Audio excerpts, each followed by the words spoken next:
in general terms about getting back to work, hopefully those FENSA members and anyone who follows us on social media will have seen that we put out some statements last night.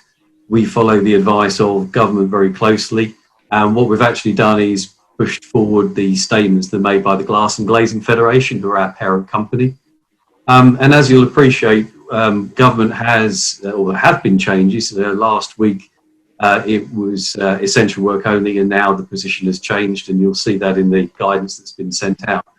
And I would say that a lot of people are asking specific questions. I've seen some here like, you know, can I sit alongside someone in a van? That's not something that will be answered. That is for each individual company. And I would encourage everyone, read the full guidance, because what government's actually said here is that it's incumbent upon every individual company to manage their own risks in terms of them, their clients and their employees, and to make sure that they're content that they've got everything in place before they start any work on the client's premises.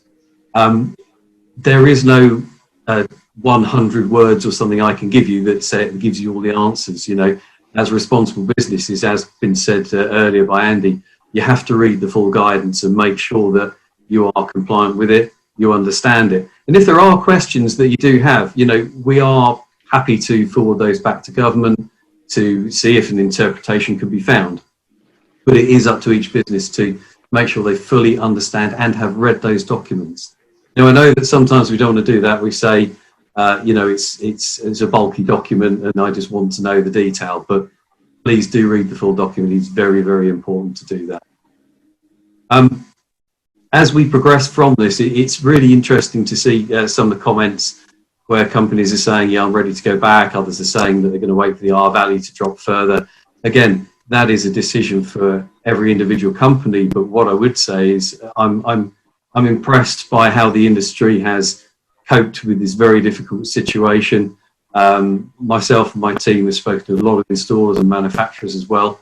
And there would seem that there are some good order books, and that the future, as things start to improve and get back to whatever normal could be, is that there is work to be done. And that's for all of us to help each other to do. And FENSA is very much there to support its registered installers to do that.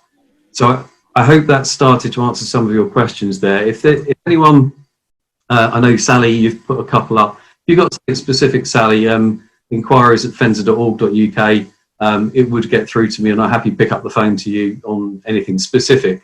But I just want to reiterate, you know, it's not to FENSA, and FENSA will not say to people what PPE, what sanitizer, how many people in the van. It really is the risk assessment, and it's very incumbent on every business to do that.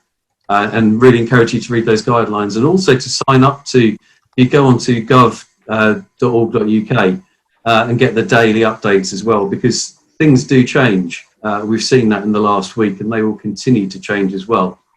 And some of those update emails that you'll receive each morning, you know, just quite useful, because, you know, some of them will talk about other things which will impact you, like potentially going back to schools, safe working environments. There's a whole raft of materials there that are very useful to each company.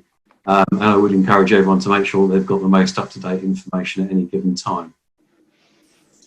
I hope that's okay for now, Ryan. And as I say, inquiries@fensa.org.uk.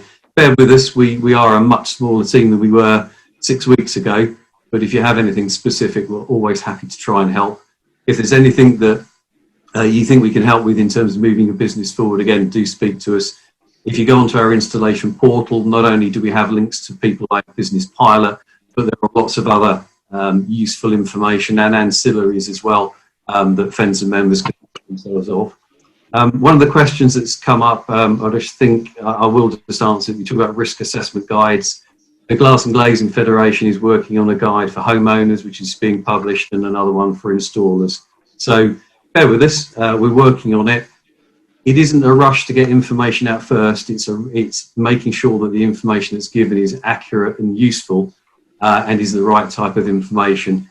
But as I say, everything that you will need, pretty much, and because there will always be questions, is in a lot of the guidance that's been issued, and it is incumbent upon us all to read that in detail. Yeah, absolutely. The full statement is there, but it basically says that tradespeople working in people's homes have now changed. work being carried out in England only. So I would stress that this is England only at the moment, and we will be going back to Wales and asking them to comment as well. But I think there are differences in how each of the nations are approaching some of this. So we just want to make that clear. But it's no longer stipulating that only essential work can be undertaken, and that was the difference last week. It talked about emergency, it talked about repair, and it talked about essential, and that's now changed. And the new guidance is asking companies to adopt this risk-based approach. Whilst I've unmuted as well, a couple of questions about deposit protection as well. Yeah, please. A couple of people have asked about that. The insurance industry has been quite concerned with COVID-19. I don't think any of us had any idea how this would impact on us at all. And deposit protection insurance, which is a FENSA requirement, is now becoming quite hard to come by. The insurance guarantee companies have either suspended in the main or withdrawn that level of cover. FENSA is currently working through that at the moment, and we've gone back to government and we've asked them for their views on consumer protection and the insurances to satisfy what they call condition 17 actually, which is something that FENSA has to abide by. And I think you're likely to see something in literally the next day or so about deposit protection insurance. It's likely that the FENSA requirement will be suspended for the meantime until such products are available on the market. So again, FENSA members, do look out for our posts and tweets on that and information, but I think that's what you're likely to see in the next day or two. What that really means is that if there isn't a suitable product out there, then we can't enforce the rules. But we would always say to all of our customers, do protect your homeowners, and there are ways of doing that. Consider taking deposits on credit cards, and also where you're working with companies who do credit agreements, some of those will also be covered under Section 75 of the Consumer Credit Act. So those are two options that you may wish to consider, but just because we may suspend that requirement, we're obviously very keen that our members do continue to look after homeowners, act and be responsible, and take deposits in the right way. Welcome to Business Pilot, where we have your entire customer journey covered, from initial inquiry through sales and all the way into contract. Now you can see every detail in one place, uploading key information, documents and media files. Set follow-ups, and when a job is sold, move it to operations seamlessly. It's easy to schedule individuals or teams using the diary or interactive schedule board. Business Pilot allows you to manage every aspect of the job, including installation. We even have an app for your installers. Finance management and even service calls are all managed within the same system, giving you a full 360-degree view of your business from beginning to end. Try Business Pilot for free and see how it can help your business.